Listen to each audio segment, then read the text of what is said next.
د برکت میاشت راله صحابه د برکت میاشت راله دی کینی په لنډو کې به څوک لنډي کوي زر خو به یې وینئ د اختر ورځ یوم الجائزه ده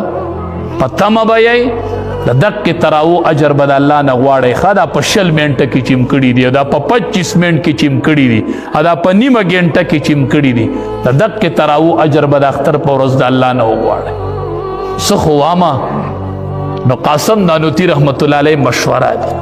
رمضان میاشت راله تراو کې به څه چل کوو سفر کې دي حافظ نشتا وی اون ختمه د ورځې به مې یوه سپاره یادوله حفظ مې نه و کړی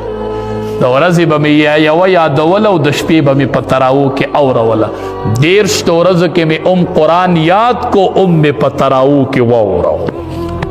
قرآن سره یې داسې مینه وه داسې زوامه چې خلک کېناسته او مشوره م کولې خو داسې خلک په کم ځای ګورو چې مشوره وکړي چې مولي صاحب کېنئ مشوره کو دا ټوله میاشت اوږدې تراوی کو دا لنډې تراوی تی بالکل ختمو ګورې ښه دا لنډې نه کو مړه قاري صاحب ته به ووایو چې موږ له پاو باندې یوه سپاره وایه او موږ به درپسې ښکلي په شوق ولاړ یو لکه د حرمینو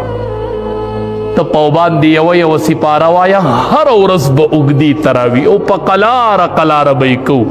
او قاری صاحبو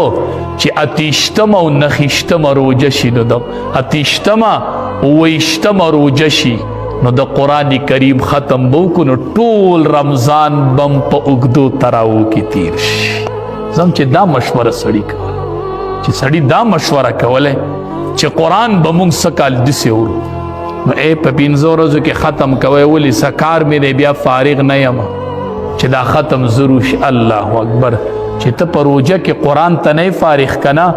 ته نه فارغ د سره مه ودرېږه قرآن ته د سره مه ودرېږه په کال کې یوه میاشت رالاله ټول کال د قرآن ویلې نه دی ویلې او میاشت کې استاد وي او ته پسې شاته ودرېدې نه شي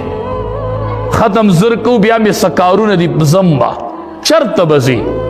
چرته رواني و یوه سپاره راله وایه ښکلې په قلاره یې وایه چې مونږ ښکلی یو ټکې اورو دا ړه په دې قرآن یو خیر دی ستړي دي شو او دا ستړي ګرګې چې ښه ستړي شو د اختر په ورځ به لاړ شو او الله ته به په عیدګاه کې ودرېږو او د دې ستړو وجودونو بدلې به الله د اختر په ورځ راکړي قرآن سره مینه لرئ دا مونږ په څه حال یو دا مونږ په څه روان یو دا تراوی دی دا مونږ چې کوو دا تراوی دی تاسو په خپله سوچ وکئ چې سړی سرتور سر ودرېږي او مټې وخلي